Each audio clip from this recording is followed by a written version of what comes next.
जय जय श्री चैतन्य जय नित्यानंद, जय द्वैत चंद्र जय गौरभक्त वृंद।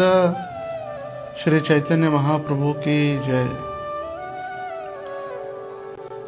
सभी भक्तों का स्वागत है आज के इस चैतन्य लीलामृत कथा के 5वें दिन और 5वें सत्र में।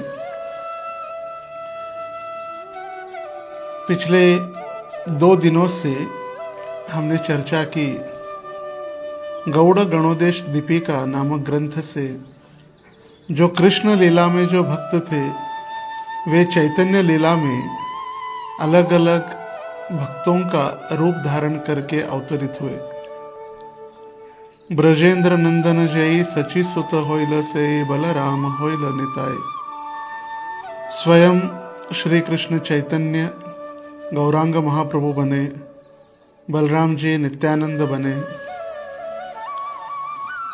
नंद महाराज जगन्नाथ मिश्र बने, यशोदा माता सची माता बने और ऐसे अन्य कई सारे भक्तों को हमने देखा जो भगवान के मित्र ग्वाल बाल,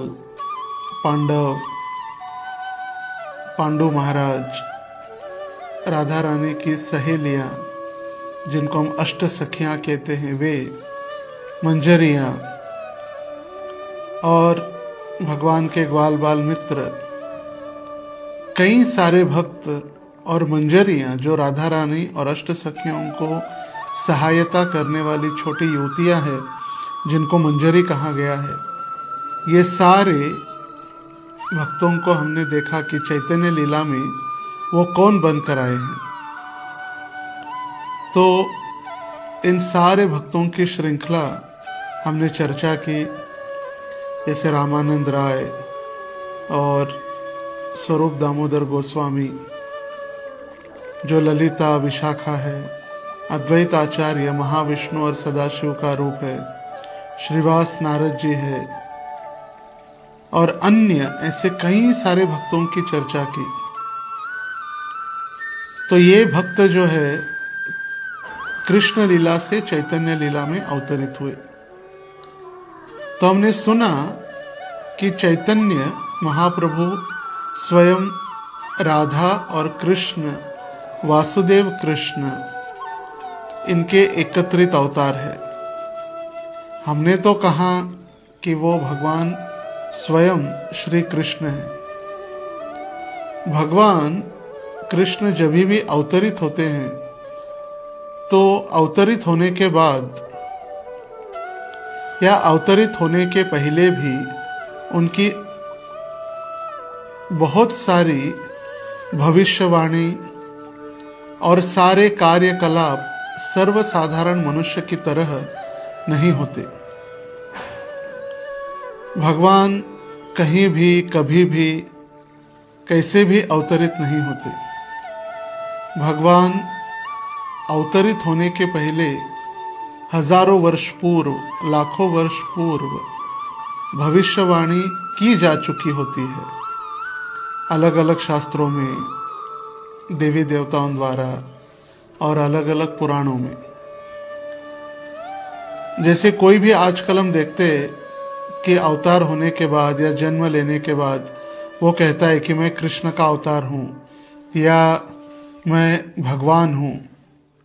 ये सत्य नहीं होता। कभी आपने कभी सुना नहीं होगा कि यशोदा माता भगवान श्री कृष्ण को लेकर गई अस्पताल, भगवान का सर दर्द होने लगा या भगवान के दांतों में दर्द हो गया तो भगवान डेंटिस्ट के पास गए, या भगवान के पेट में दर्द हुआ, ऐसे कभी नहीं हुआ।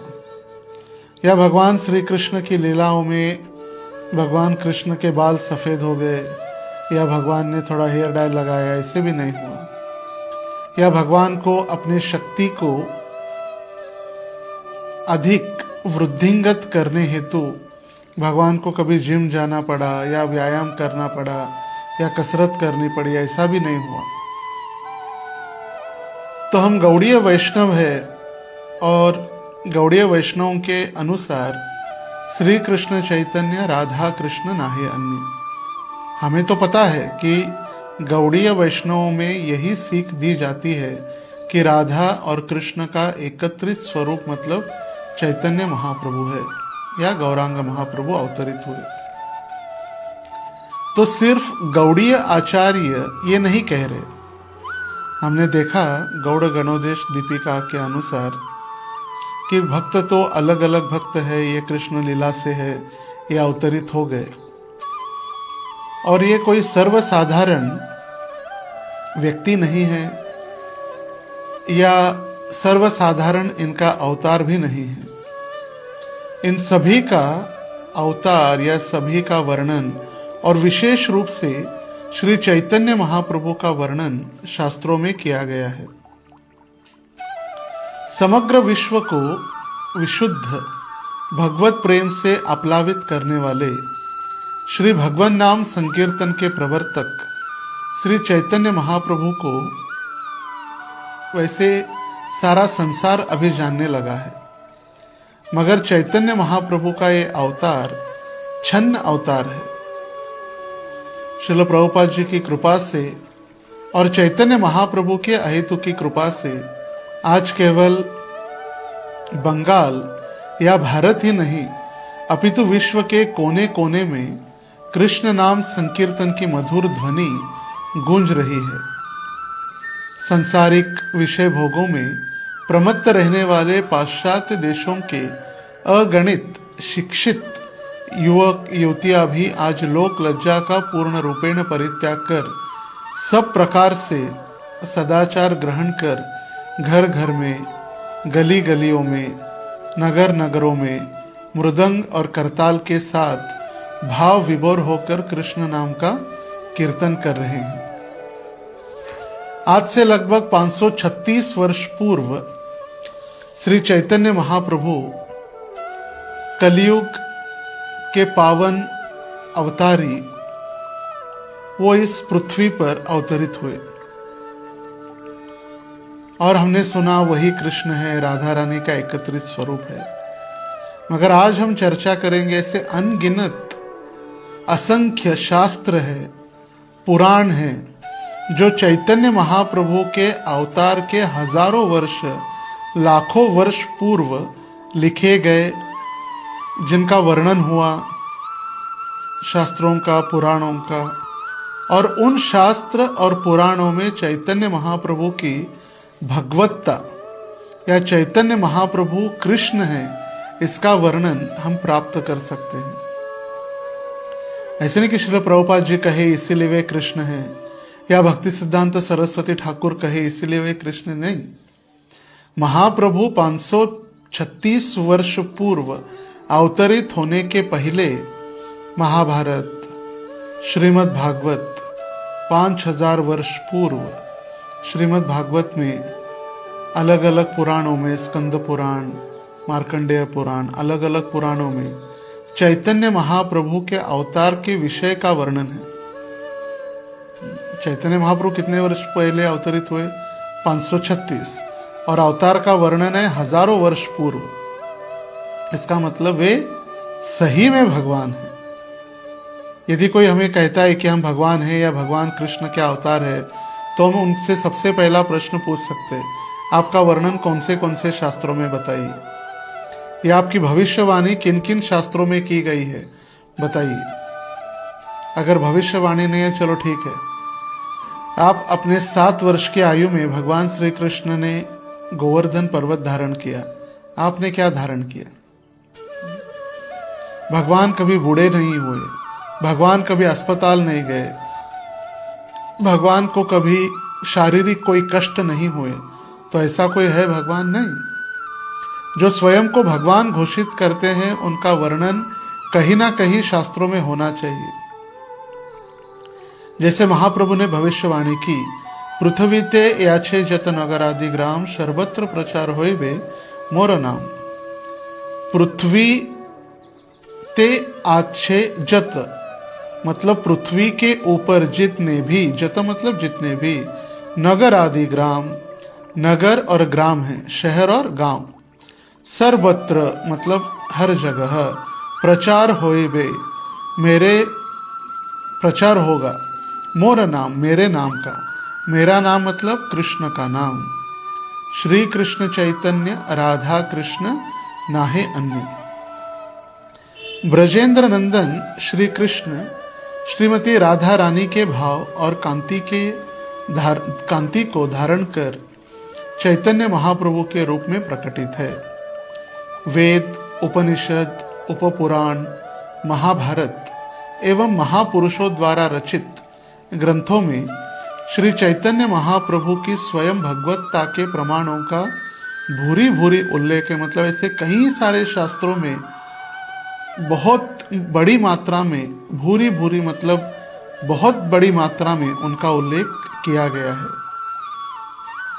किसी एक प्रेमी भक्त के निम्नलिखित पंक्ति में उसने बहुत सुंदर रूप से चैतन्य महाप्रभु के अवतार का वर्णन किया है।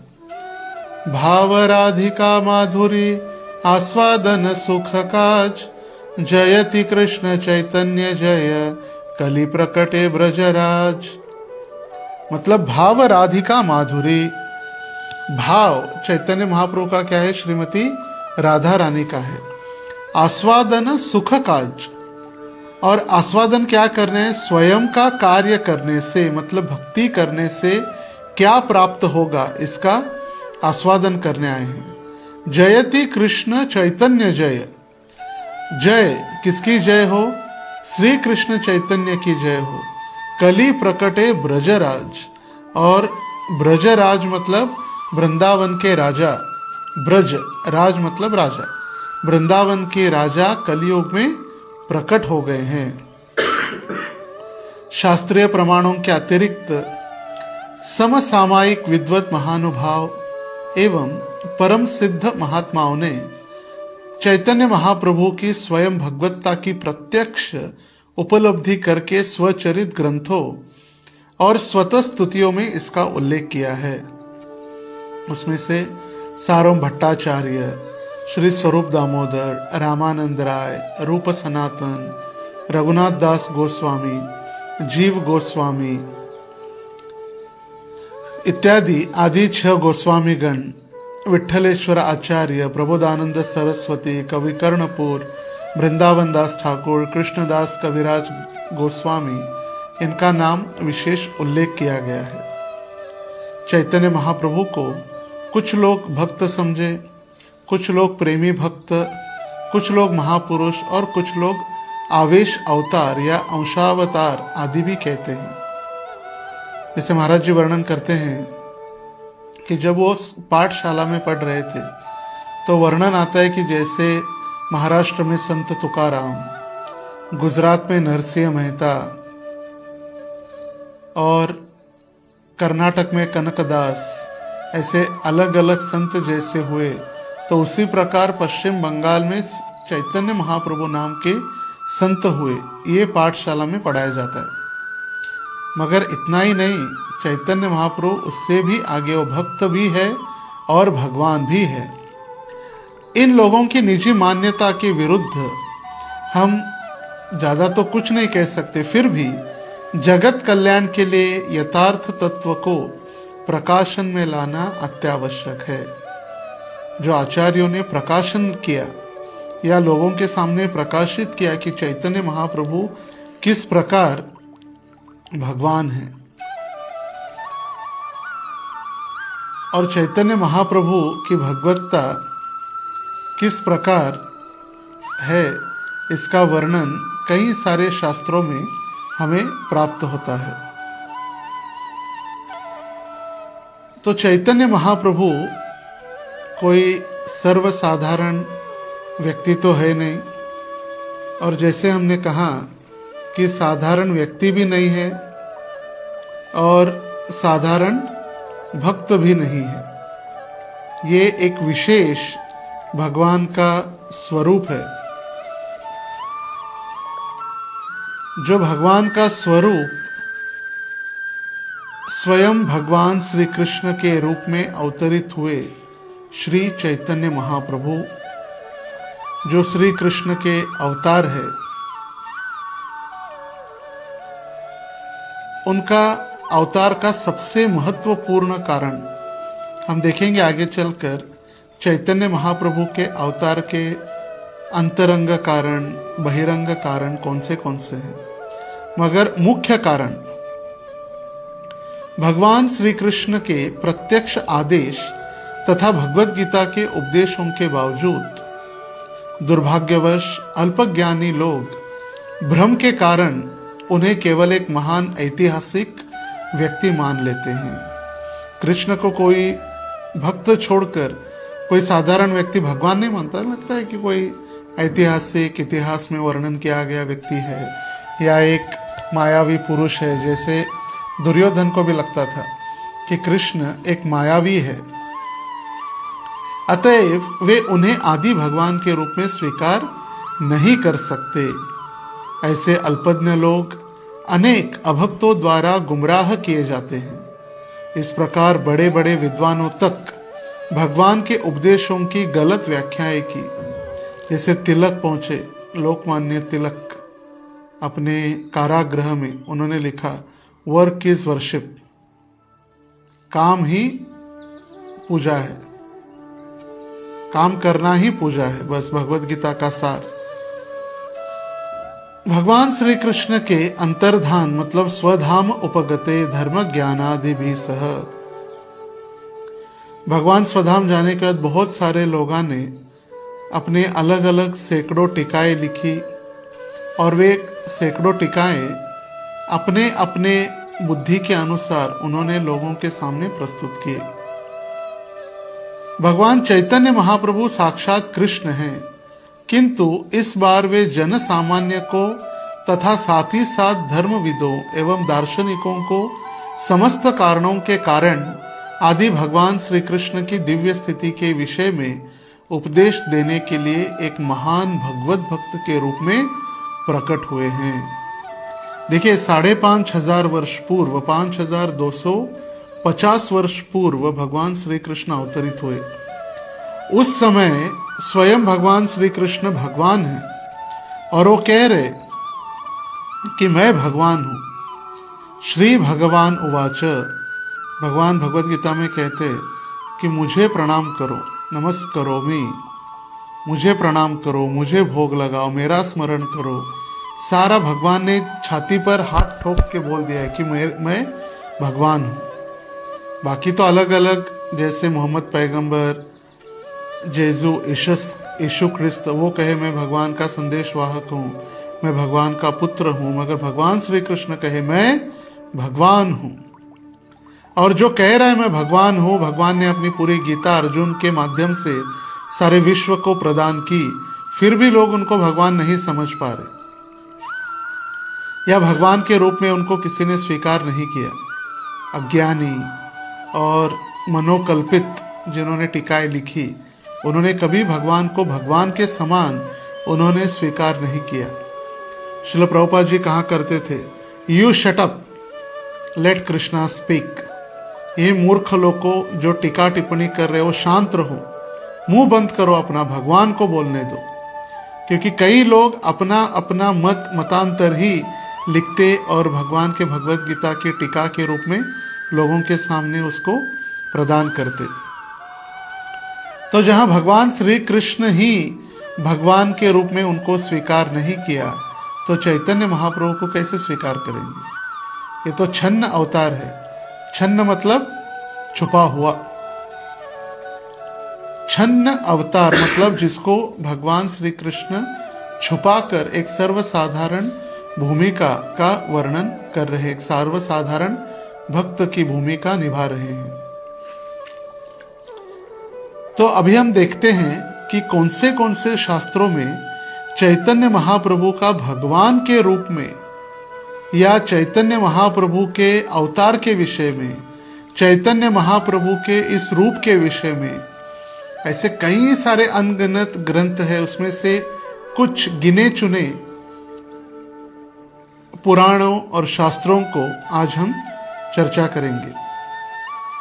तो जैसे चैतन्य महाप्रभु ने कहा, आराध्यो भगवान ब्रजेश तनयस तद्धाम वृंदावनम रम्या काचिदुपासना ब्रजवधू वर्गे नया कल्पिता।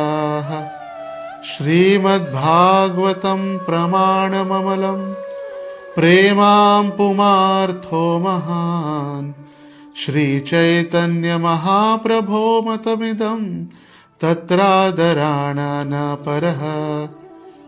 स्वयं भगवान श्री चैतन्य महाप्रभु कह रहे, आराध्यो भगवान ब्रजेश तनयस, हमें आराधना करनी चाहिए किसकी? ब्रजेश मतलब नंद महाराज के पुत्र की। ब्रजेश तनयस तद्धाम वृंदावनम, और उनके धाम की आराधना करनी चाहिए। किस प्रकार? जैसे गोपियों ने की, व्रजवधू वर्गे नया कल्पिता, वृंदावन के गोपियों ने जैसे आराधना की, उसी प्रकार हमें भगवान के धाम और भगवान की आराधना करनी चाहिए। और एक किसका मत है? महाप्रभोर मतमिदम श्रीमद् भागवतम प्रमाणम अमलम। और ये भागवत ग्रंथ कैसा है? प्रमाण अमलम, इसमें कोई भी मल नहीं है। अमल मतलब कोई भी, इसमें अमलता मतलब कोई भी अशुद्धि नहीं है। ये पूरी तरह से श्रीमद् भागवत ग्रंथ पूरी तरह से शुद्ध है, 100% प्योर। श्रीमद् भागवतम प्रमाणम अमलम प्रेमाम पुमार्थो महान। पंचम पुरुषार्थ प्रेम, धर्म अर्थ काम और मोक्ष, इसके आगे एक है पंचम पुरुषार्थ जिसको कहते हैं प्रेम। भगवत प्रेम देने के लिए महाप्रभु अवतरित हुए, और वो कह रहे भागवत से ही हमें वो प्रेम प्राप्त हो सकता है। आइए, भागवत कब व्यासदेव जी ने दिया? आज से 5,500 वर्ष पूर्व या 5,000 वर्ष पूर्व। अगर हम देखते हैं तो 5,000 वर्ष पूर्व भागवत ग्रंथ प्राप्त हुआ। और भागवत ग्रंथ व्यासदेव जी ने जब लिखा, तब तो चैतन्य महाप्रभु अवतरित हुए थे? नहीं, चैतन्य महाप्रभु 536 वर्ष पहले अवतरित हुए, और उससे 4,500 वर्ष पूर्व इसी भागवत ग्रंथ में श्रील व्यासदेव, सुखदेव गोस्वामी, इन्होंने चैतन्य महाप्रभु का वर्णन किया है। और ये जो वर्णन है भागवत ग्रंथ का, 11वें स्कंद का 5वां अध्याय, श्लोक संख्या 32। 11वां स्कंद 5वां अध्याय श्लोक संख्या 32, जिसमें नवयोगेंद्र और निमि महाराज का संवाद है। नवयोगेंद्र और निमि महाराज का संवाद। और श्रीमद् भागवत में वर्णन है, कृष्ण वर्ण त्विषा कृष्णम सांगोपांगास्त्र पार्षदम यज्ञ संकीर्तन प्राय यजंती ही सुमेधसः। उसका अनुवाद, कलयुग में बुद्धिमान व्यक्ति ईश्वर के उन अवतार की पूजा करेंगे जो सामूहिक कीर्तन संकीर्तन करते हैं। देखिए, कृष्ण वर्ण त्विषा कृष्ण, जो कृष्ण नाम का निरंतर गान करते हैं, यद्यपि उनका शरीर श्याम वर्ण का नहीं है। त्विषा अकृष्ण, त्विषा मतलब रंग, उनका रंग अंग कांति कृष्ण के समान, वे काले नहीं है, वे गौरवर्णी हैं, गोरे हैं। त्विषा अकृष्ण सांगोपांगास्त्र पार्षदम, और उनका अस्त्र शस्त्र क्या है? उनके पार्षद हरिदास ठाकुर, श्रीवास पंडित, नित्यानंद ठाकुर, अद्वैत आचार्य, ये सारे जितने भी उनके अनगिनत भक्त हैं, अनंत कोटि भक्तगण हैं, वे उनके अस्त्र शस्त्र है। उनके आयुध, उनके सेवक, उनके सारे ये क्या बनकर आए? संगी बनकर आए, पार्षद बनकर आए हैं। अभी यहाँ पर देखिए, भगवान का अवतार जो हुआ है, किसी का उद्धार या किसी को मृत्यु दंड देने के लिए नहीं हुआ है, हृदय परिवर्तन करने के लिए हुआ है। जैसे पहले के जितने भी अवतार हुए, उस अवतारों में भगवान ने सभी को मृत्यु दंड दे दिया, और मृत्यु दंड देकर उनको मुक्ति दे दी, संसार से मुक्ति। जैसे हिरण्याक्ष हो, हिरण्यकश्यपु हो, रावण हो, कुंभकर्ण हो, सभी को। मगर ये विशेष अवतार है जहां पर भगवान श्री कृष्ण चैतन्य महाप्रभु के रूप में अवतरित हुए, और किसी को मारने के लिए नहीं, अपितु उनका हृदय परिवर्तन करने के लिए। और इसीलिए उनके सारे अस्त्र शस्त्र उनके क्या है, ये पार्षद है। जैसे महाप्रभु कहे, सुनो हरिदास, सुनो सुनो नित्यानंद, सुनो हरिदास, हे हरिदास हे नित्यानंद सुनो, और क्या करो, आप घरे घरे गया, हर एक के घर पे जाओ और उनको कहो कृष्ण, करो कृष्ण, कहो कृष्ण शिक्षा। उनको कहो कि बोलो, उनको कि बोलो कृष्ण नाम बोलो, कृष्ण के नाम का उच्चारण करो, कृष्ण बोलो, कृष्ण की शिक्षाएं उनको दो। तो यहाँ पर भागवत में स्पष्ट वर्णन है कि कृष्ण वर्ण, देखिए एक एक शब्द से हम देखेंगे, कृष्ण वर्ण त्रिषा अकृष्ण, जिनका रंग कृष्ण के समान नहीं है, सांगोपांगास्त्र पार्षदम, उनके पार्षद उनके अस्त्र शस्त्र आयुध है, यज्ञ संकीर्तन प्राय, और ये क्या करेंगे, अवतरित होकर संकीर्तन यज्ञ करेंगे, हरे कृष्ण महामंत्र का कीर्तन करेंगे, हरे कृष्णा कृष्णा कृष्णा हरे हरे, हरे राम राम राम हरे हरे, और यजंती ही सुमेधसः, सु मतलब अच्छी, मेध मतलब बुद्धि, और जो अच्छे बुद्धिमान लोग हैं वो इस आंदोलन को स्वीकार करेंगे। ये भगवान के नामों का जो प्रचार करने वाले चैतन्य महाप्रभु है, उनको भगवान के रूप में स्वीकार करेंगे उनके आंदोलन में। जैसे आप सभी यहाँ पर सुमेधस है, बुद्धिमान, जिन्होंने इस चैतन्य महाप्रभु के आंदोलन में भाग लिया है भागवत के अनुसार।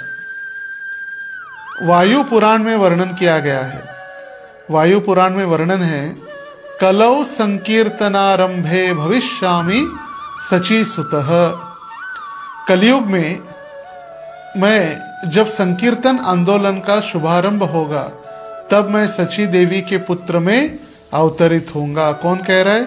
स्वयं भगवान कह रहे। वायु पुराण में वर्णन किया गया है, स्वयं विष्णु वायु पुराण में अपने अवतार के विषय में कह रहे, कलौ संकीर्तनारंभे, जब कलयुग में संकीर्तन आंदोलन प्रारंभ होगा।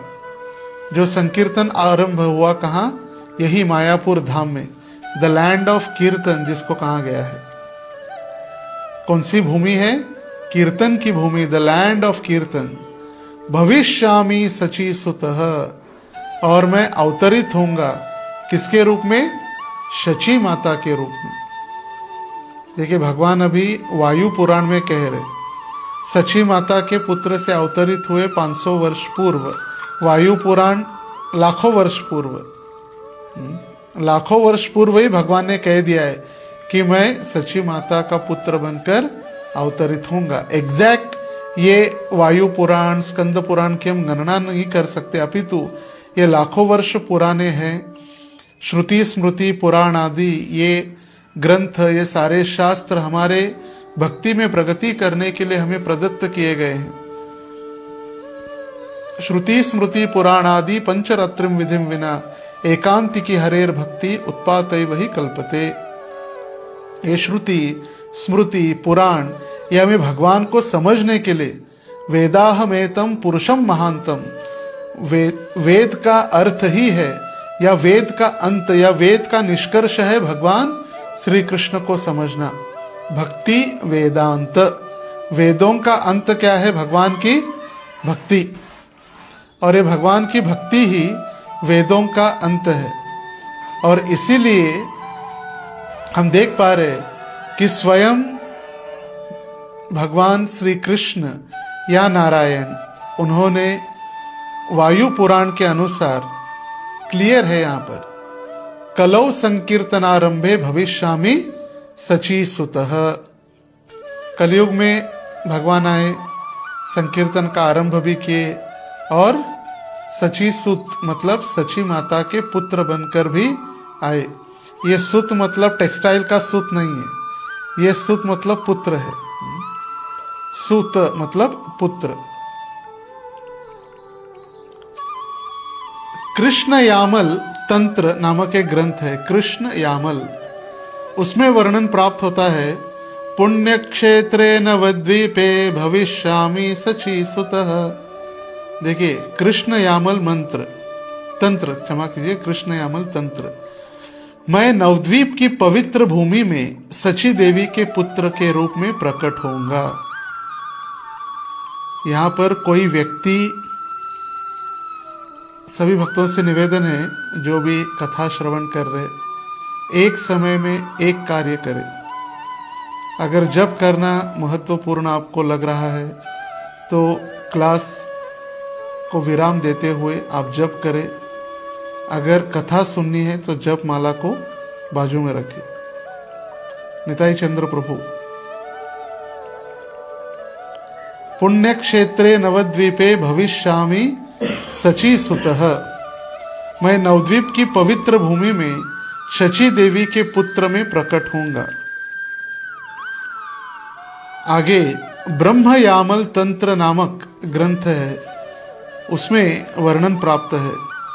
यथवाहम धराधामे भूत्वा मद्भक्त रूप धृक् मायायाम च भविष्यामि कलौ संकीर्तनागमे।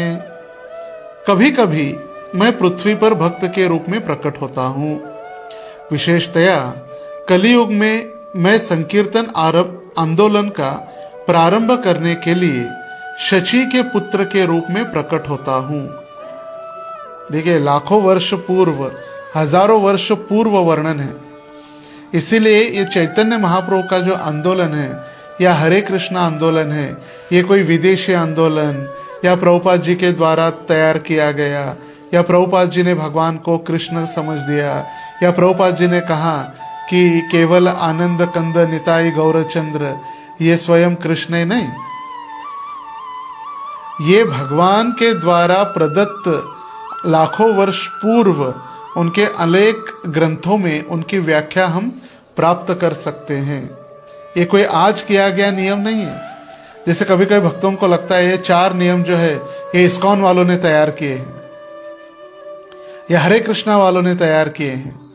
चाय नहीं पीना, मादक द्रव्यों का सेवन नहीं करना, मांसाहार नहीं करना, व्यभिचार नहीं करना या जुआ नहीं खेलना, नहीं। ये 5000 वर्ष पूर्व जब भगवान श्री कृष्ण भगवत धाम वापस चले गए, कृष्ण स्वधाम उपगते धर्म ज्ञानादि भी सह कलौ दृष्ट दृशाम एशाम पुराणाम अर्क उदितः। जिस दिन भगवान श्री कृष्ण स्वधाम चले गए, अपने साथ धर्म ज्ञानादि भी सह, धर्म और ज्ञान को लेकर चले गए, उसी दिन इस कलयुग का प्रारंभ हुआ। और जिस दिन कलयुग का प्रारंभ हुआ तो कली एक धर्म स्वरूप बैल के ऊपर वार कर रहा था। और परीक्षित महाराज ने देखा, आप क्यों वार कर रहे जिस बैल का सिर्फ एक पैर बचा हुआ है? और उन्होंने कहा, मैं कली हूं और मुझे क्षमा कीजिए, मुझे आपके राज्य में स्थान दीजिए, मैं शरणागत हूं। शरणागत को स्थान देना आपकी वत्सलता है परीक्षित महाराज। तो परीक्षित महाराज ने कली को रहने के लिए 4 स्थान दिए हैं। जहां पर व्यभिचार होता है वहां, जहां पर जुआ खेला जाता है, जहां पर मादक द्रव्यों का सेवन होता है, जहां पर मांसाहार प्राणियों की हत्या होती है। परीक्षित महाराज ने कली को रहने के लिए दिए हुए स्थान है 4। और उस समय परीक्षित महाराज के राज्य में यह स्थान प्राप्त करना प्राय कठिन, असंभव था। इसलिए कली ने और एक स्थान मांगा कि जहां पर अधिक जबरदस्ती, हिंसा के साथ या अवैध रूप के साथ धन एकत्रित किया गया हो, वहां पर मुझे रहने का स्थान दीजिए। तो परीक्षित महाराज ठीक है। और परीक्षित महाराज ने जैसे ही कहा, परमिशन दिया, तो कली कहां पहुंचा? परीक्षित महाराज के कोषागार में, जहां पर एक मुकुट जरासंध के पुत्र के द्वारा जबरदस्ती छीना गया था। सहदेव जिसका नाम था, जरासंध का पुत्र। और वो मुकुट पहनकर जब परीक्षित महाराज आखेत पर गए शिकार करने के लिए, तो क्या हुआ हम जानते हैं सभी। कली उनके बुद्धि में प्रवेश कर गया मुकुट के द्वारा, और उन्होंने एक साधु के प्रति क्षमिक ऋषि के गले में मरा हुआ उन्होंने सर्प डाल दिया और पूरा भागवत हमें प्राप्त हुआ। तो ये ऐसे नहीं कि भगवान के भक्तों ने तैयार किए नियम, नहीं, ये परीक्षित महाराज ने, इस्कॉन वालों ने नहीं, परीक्षित महाराज ने ये 4 स्थान दिए हैं, चतुर्विदः, ये 4 स्थान, इसीलिए हम इन नियमों का पालन करते। तो यहाँ पर ब्रह्म यामल तंत्र में भगवान कह रहे, अथ वाहम धराधामे, धराधाम मतलब पृथ्वी, भूतवा भगवत भक्त रूप धृक, मैं भगवत भक्त के रूप में प्रकट होता हूं, मायायाम च भविष्यामि, विशेषतया कलियुग में, कलौ संकीर्तन आगमे, संकीर्तन आंदोलन की शुरुआत करने हेतु सची के पुत्र के रूप में मैं अवतरित होता हूं। ब्रह्म यामल तंत्र अनंत संहिता में कहा गया है, य एव भगवान कृष्णो राधिका प्राणवल्लभ, सृष्टौ यादौ स जगन्नाथो गौर आसीन महेश्वरी। साक्षात भगवान श्री कृष्ण जो राधा रानी के प्राण हैं और ब्रह्मांड के सृजन, पालन तथा संहार के स्वामी हैं, हे महेश्वरी, वे ही गौर के रूप में प्रकट होते हैं। ये कौन कह रहा है? शिवजी कह रहे महेश्वरी को। महेश शिवजी का नाम है और महेश्वरी पार्वती का नाम है। तो अनंत संहिता में वर्णन किया गया है, शिवजी अपनी पत्नी महेश्वरी को वर्णन कर रहे कि साक्षात भगवान राधा रानी के प्राण कौन है? राधिका वल्लभ भगवान श्री कृष्ण जो ब्रह्मांड के सृजन, पालन, संहार के स्वामी हैं। जैसे भक्तिविनोद ठाकुर भजन लिखते हैं, तुम्हें सर्वेश्वरेश्वर ब्रजेंद्र कुमार, तोमार इच्छाय विश्वे सृजन संहार, तोमार इच्छाय ब्रह्मा कोरे न सृजन, तोमार इच्छाय विष्णु कोरे न पालन, तुम्ही सर्वेश्वरेश्वर ब्रजेंद्र कुमार। भक्तिविनोद ठाकुर लिखते हैं कि तुम्ही सर्वेश्वरेश्वर, आप सभी ईश्वरों के ईश्वर है। तुम्ही सर्वेश्वरेश्वर ब्रजेंद्र कुमार, आप नंद महाराज के पुत्र के रूप में अवतरित हुए हैं। सिर्फ आपकी इच्छा से ब्रह्मा जी सृष्टि की उत्पत्ति करते हैं, विष्णु पालन करते हैं और शिवजी इसका संहार करते हैं। और वो नंद महाराज के पुत्र अभी गौरांग महाप्रभु के रूप में प्रकट हो रहे हैं।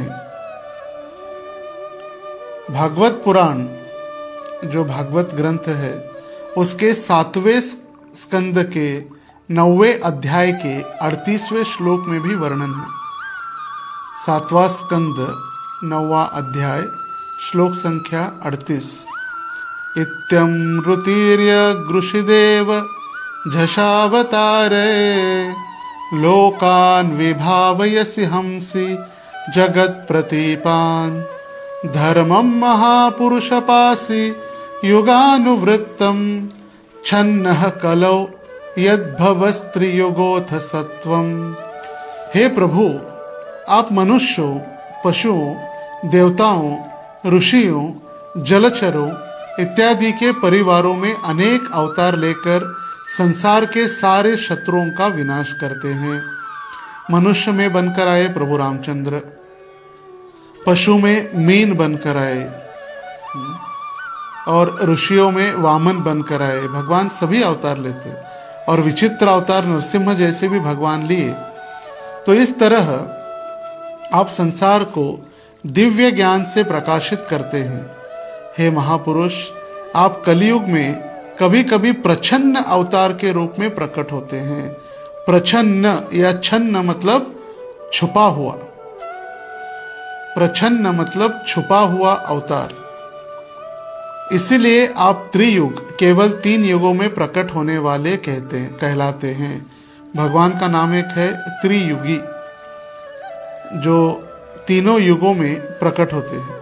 वैसे तो भगवान सारे युगों में प्रकट होते हैं, इसलिए उनको नाम युगावतार भी दिया गया है। युग अवतारी श्री गौर हरि, वो इस युग में अवतरित हुए, इसलिए उनका नाम है युग अवतारी श्री गौरहरि। आगे दक्षिण भारत में विशेष रूप से हम हर रोज प्रातःकाल भगवान को उठाने के लिए प्रार्थना चलते रहती है। उसको विशेष रूप से दक्षिण भारत के बड़े बड़े मंदिरों में प्रातःकाल हर रोज हम सुनते हैं, उत्तिष्ठ उत्तिष्ठ गोविंद उत्तिष्ठ गरुड़ध्वज उत्तिष्ठ कमला कांतम त्रैलोक्यम मंगलम कुरु सुप्रभातम। अच्छी प्रभात, सु मतलब अच्छी, भगवान के नामों का उच्चारण करते हुए प्रभात मतलब वो सुप्रभात है। उठते ही चाय coffee newspaper mobile WhatsApp media नहीं, सुप्रभातम, सुप्रभात भगवान के नामों के साथ प्रभात, वो सुप्रभात है। और उसके बाद हम सुनते हैं विष्णु सहस्त्र नाम, विष्णु सहस्त्र नाम जो एक महाभारत का हिस्सा भी है। जो हम अभी जिन श्लोक का उच्चारण करेंगे ये महाभारत से उद्धृत है और विष्णु सहस्त्र नाम में भी इसको सुना जाता है और जिसका हम श्रवण भी करते मगर कभी हमने ध्यान नहीं दिया होगा। विष्णु सहस्त्र नाम जब सुनते हैं, सुनते सुनते सुनते सुनते आगे जब आते हैं, सुवर्ण वर्ण हेमांगो वरांग चंदनांगदे संन्यास कृचम शांतो निष्ठा शांति परायण। सुना होगा हमने, निष्ठा शांति परायण। सुवर्ण वर्ण हेमांगो, सुवर्ण मतलब सोना, हेमांगो मतलब अंग, अंग की कांति पिघले हुए सोने के समान। वरांग चंदनांगदी संन्यास कृतम शांतो, आप सन्यासी बनेंगे। देखिए विष्णु के सहस्त्र नामों में नाम है किसका? ये नाम विष्णु का, क्योंकि नाम किसका चल रहा है? विष्णु के सहस्त्र नाम की प्रार्थनाएं चल रही है। संन्यास कृतम शांतो निष्ठा शांति परायण, आप आगे आकर संन्यास भी लेंगे तो अपनी आदि लीला में वे सुनहरे अंग वाले गृहस्थ के रूप में प्रकट होते हैं जिनका नाम है निमाय। उनके अंग प्रत्यंग सुंदर तथा चंदन लेपित शरीर पिघले सोने जैसा है। शेष लीला में वे संन्यास ग्रहण करते हैं और वे समभाव वाले तथा शांत रहते हैं। पहले तो व्याकरण के पंडित थे, निमाई पंडित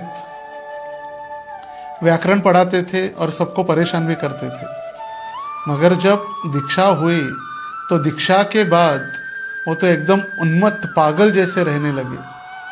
और गया में जब ईश्वरपुरी से दीक्षा हुई तो उन्होंने पूछा गुरु महाराज को अपने, किबा मंत्र दिला गोसाई किबा तार बल, जपीते जपीते मंत्र करिलो पागल। हे गोसाई, हे महाराज गोस्वामी जी, किबा मंत्र दिला, ये कौन सा मंत्र दिया? किबा तार बल, क्या इसकी शक्ति है? जपीते जपीते मंत्र कोरिलो पागल, ये मंत्र का जप करते करते मैं तो पागल हो गया। हम भी पागल होते हैं जप का मंत्र का जप करते हुए, कब खत्म होगा, कब खत्म होगा, एक बार खत्म लगा दो बस। हम भी पागल, क्यों, कब खत्म होगा इसीलिए। मगर यहाँ पर अधिक नाम लेने के लिए, नाम नाचे रूप नाचे, नाचे प्रेम धन। यहाँ पर नृत्य होता है नाम, हृदय में नाम नृत्य करने लगता है तो नाम छोड़ने की इच्छा नहीं होती। जैसे रूप गोस्वामी वर्णन करते, तुंडे तांडविनी तनुभृते तुंडावली लब्धये।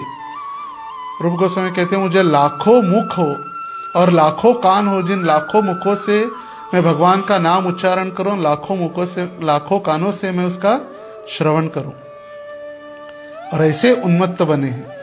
जब चैतन्य महाप्रभु का संन्यास हुआ कटवा में केशव भारती के द्वारा, जो नाई उनका शेविंग करने आया था, सुबह शेविंग स्टार्ट हुआ, शाम तक नहीं हुआ। कब ऐसे हुआ है? शेविंग में 20 मिनट, 30 मिनट, 1 घंटा बहुत हो गया मैक्सिमम। आधा घंटा तो बहुत ही हो गया। अगर बहुत धीरे धीरे करने वाला एकदम शांति से डर डर के भी कर रहा है तो भी 1 घंटा।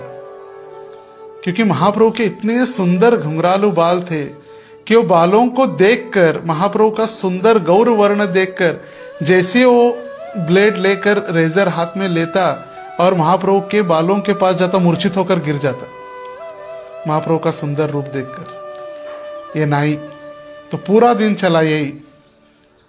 शेष लीला में वे संन्यास ग्रहण करते हैं और समभाव वाले शांत रहते हैं। वे शांति तथा भक्ति के सर्वोच्च धाम हैं। वे निर्विशेषवादी अभक्तों को चुप करा देते हैं, जैसे उन्होंने वाराणसी बनारस में किया।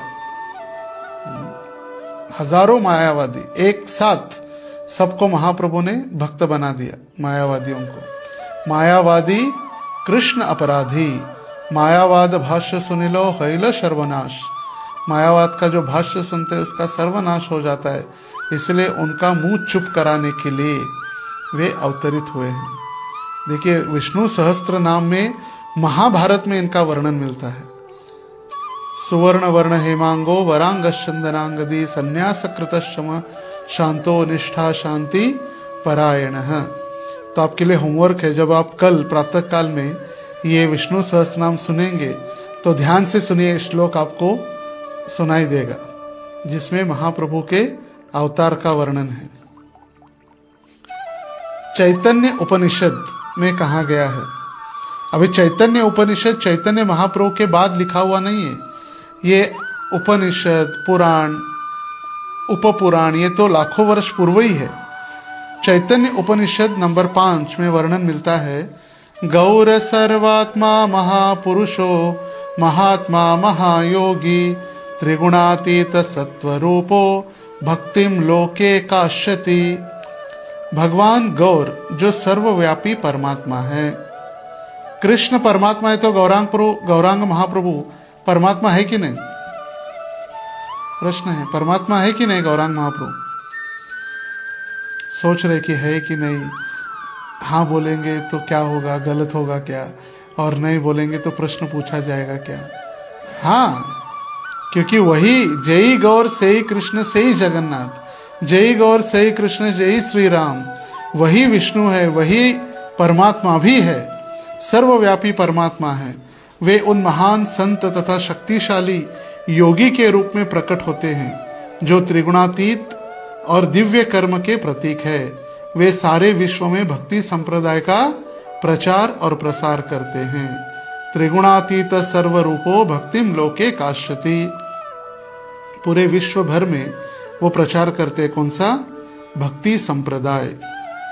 स्वयं के भक्ति का आनंद की अनुभूति करने हेतु राधा भावद्युति सुवलितम नवमी कृष्ण स्वरूपम। अपनी ही शुद्ध भक्ति का आस्वादन कराने वाले महाप्रभु भक्ति का प्रचार कर रहे हैं। श्वेताश्वतर उपनिषद, इसका नाम हमने भगवद गीता के तात्पर्य में पढ़ते हुए सुना होगा। श्वेताश्वतर उपनिषद में लिखा गया है, प्रभुपाद जी लिखते हैं तात्पर्य में, श्वेताश्वतर उपनिषद में लिखा गया है कई स्थानों पर। तो वहां पर क्या है? महान प्रभुरवै पुरुषः सत्वै शेष प्रवर्तक सुनिर्मलाम इमाम प्राप्ति मिशानो ज्योतिरव्यय। श्वेताश्वतर उपनिषद में वर्णन है, परम पुरुषोत्तम भगवान महाप्रभु है जो दिव्य प्रकाश को विस्तारित करते हैं। उनके संपर्क में आने का अर्थ है अविनाशी ब्रह्म ज्योति के संपर्क में आना। अविनाशी ब्रह्म ज्योति मतलब भगवान का जो दिव्य प्रकाश है उसको ब्रह्म ज्योति कहा गया है।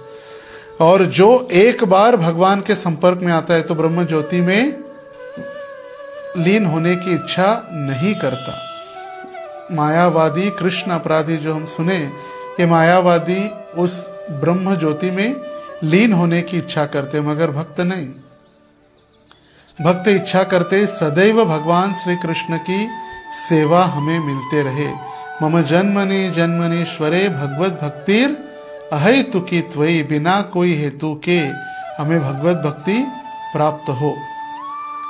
मुंडक उपनिषद नामक एक उपनिषद है, मुंडक, उसमें वर्णन प्राप्त होता है, यदा पश्यते रुक्म वर्ण कर्तारमीशं पुरुषं ब्रह्म योनिम। पश्यते रुक्म वर्णम, जो स्वर्णिम रंग वाले भगवान, स्वर्णिम मतलब उबलते हुए सोने के समान, परमेश्वर परमकर्ता परब्रह्म का दर्शन करता है वह मुक्त हो जाता है। स्वर्णिम रंग वाले भगवान का जो भी दर्शन करता है वो क्या होता है? मुक्त हो जाता है। तो जिन्होंने जिन्होंने अभी तक श्री मायापुर धाम में गौरांग महाप्रभु के दर्शन नहीं किए हैं, उनको निवेदन है कि जल्द से आकर उन स्वर्णिम रंग वाले भगवान का हमें दर्शन करना होगा, तभी हम मुक्त हो सकते हैं। कोई वर्णन मिलता है, कोई भी कठिन कार्य क्यों न हो, चैतन्य महाप्रभु का स्मरण करते ही, चैतन्य महाप्रभु के चरणों का स्मरण करते ही चरणों का सुकरम भवित, मतलब जो कठिन कार्य है वो भी सुकर हो जाता है, सहज हो जाता है।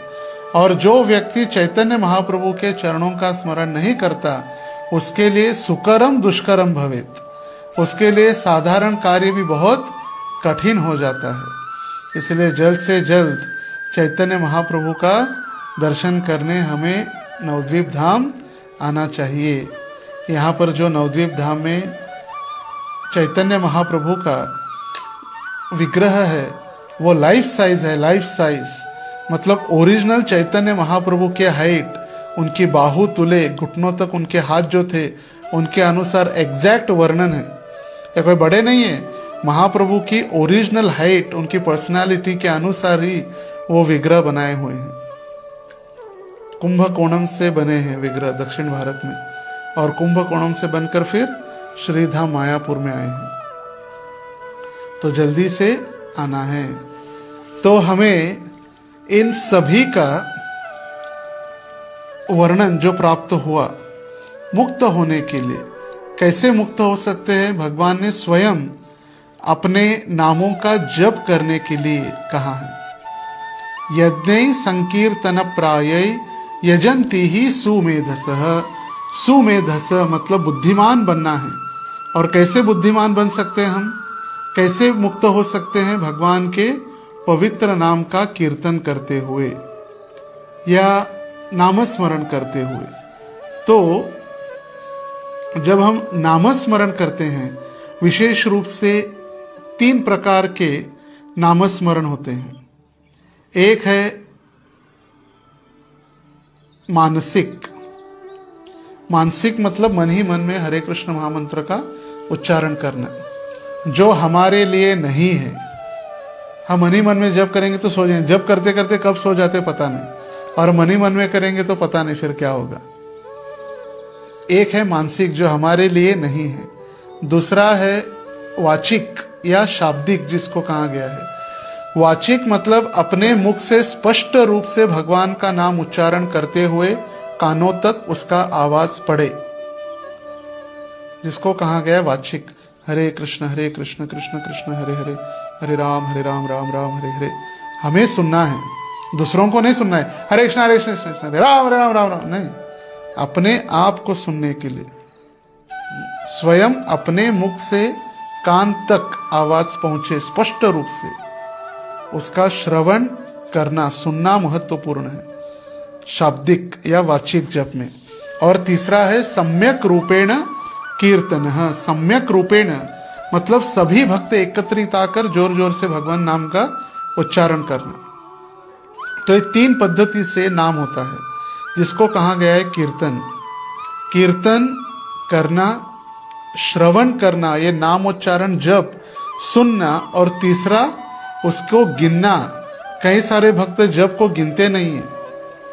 साक्षी माला होती है, साक्षी माला, जो साक्ष्य देते हमने कितना जप किया है, साक्षी माला कहते हैं। छोटी जो होती है 1 2 3 4, कई कई भक्त कहते हैं क्या जरूरत है, भगवान ने बेहिसाब दिया है, जिसने दिया बेहिसाब उसका रखना क्या हिसाब। जिसने हमें सब कुछ दिया उसका क्या हिसाब रखे। नहीं, आचार्यों ने और विशेष रूप से षड गोस्वामियों ने हमें सिखाया, संख्या पूर्वक नाम नाम गायन नति भी कालावसाने कुतो। संख्या पूर्वक नाम नर्त गायन नति भी मतलब संख्या पूर्वक 16 माला हरे कृष्ण महामंत्र का जप, वो भी मिनिमम मैक्सिमम नहीं। हमारा कहते हैं 16 होते ही लटका दिया बस। एक है कंठी माला, दूसरी है कुंठी माला, कुंठी पर लगा देना बस। 16 हो गई तो समाप्त, कल तक अभी दिखना नहीं, मेरे नजरों के सामने नहीं आना कल तक नहीं। मिनिमम दैट इज कम से कम 16 माला जप करने का हमने वचन दिया है। जो यहाँ पर दीक्षित भक्त है उनको ध्यान देना चाहिए।